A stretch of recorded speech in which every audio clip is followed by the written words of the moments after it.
దాదాపు స్వాతంత్రం వచ్చి 70 సంవత్సరాలు దాటిపోతుంది.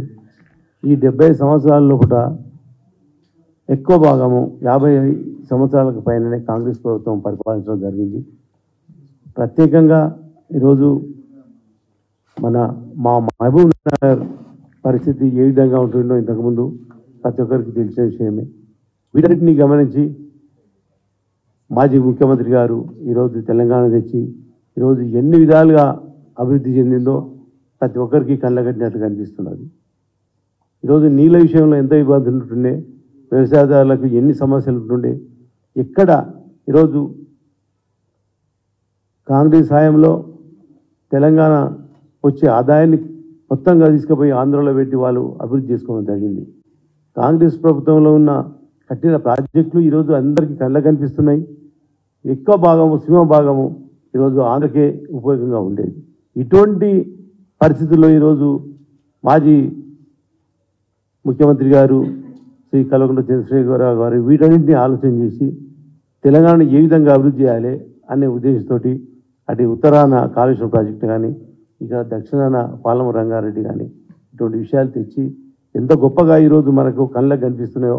జరగవచ్చు ఈరోజు యాక్సిడెంటల్గా చిన్న చిన్న సమస్యలు జరగవచ్చు, ఎక్కడైనా జరుగుతాయి. ప్రపంచంలో ఎన్నో దేశాల్లో ఇటువంటి విషయాలు జరిగిన విషయాలు ఉన్నాయి. వీటన్నింటి పట్టుకొని ఏదో తప్పు చేసిండు, ఏదో ప్రజలకు అన్యాయం చేసిండు అనే విషయం ఈరోజు కాంగ్రెస్ వాళ్ళు మాట్లాడుతున్నారు.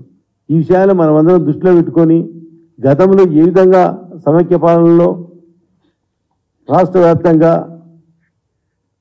రైతుల ఏదైతే అభివృద్ధి కానీ వారి యొక్క పండించే పంటలు కానీ ఏ విధంగా ఉంటుండే, అదేవిధంగా తెలంగాణ ప్రభుత్వం వచ్చినాక ఈ కరెంటు మంచి కరెంటు 24 గంటలు కరెంటు ఇవ్వడం కానీ, అదేవిధంగా ప్రాజెక్టులు నిర్మించి ఈరోజు మంచి వర్షాల వలన పంటల యొక్క అభివృద్ధి ఏ విధంగా వచ్చింది.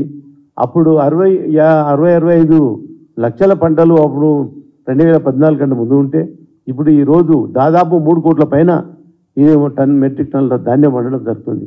ఇది మామూలు విషయం కాదు, ఇది ఆషామాషి విషయం కాదు. ఈరోజు దేశానికి అన్నం పెట్టే పరిస్థితి మన తెలంగాణ వచ్చిందంటే అది మన కల్వకుంట్ల చంద్రశేఖరరావు గారి ఘనత కాదా అని నేను అడుగుతున్నా.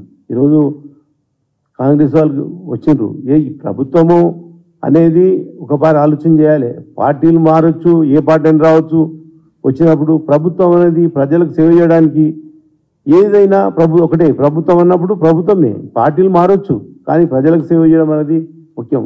వీటన్నిటిని మర్చిపోయి ఈరోజు ఏదో ఒకటి పోటాపోటీగా చేసిన పనులను ఎత్తి చూపుడు ఇవన్నీ చేసాము. ఇదైతే ఈ ప్రజలు కూడా గమనిస్తున్నారు. ఎందుకంటే ఇంతకుముందు ఏ విధంగా ప్రత్యేకంగా తెలంగాణలో ఉండే ప్రత్యేకంగా మహబూబ్ నగర్ ప్రజలు ఏ విధంగా వలసలు పోతుంది గతంలో, ఇప్పుడు అదే మహబూబ్ నగర్కు చుట్టుముట్టు ఉన్న రాష్ట్రాల్లో ఉండే ప్రజలు వచ్చి అక్కడ పనులు చేసుకొని బ్రతకడం జరుగుతుంది. అది కేసీఆర్ గారి యొక్క ఘనత కాదా?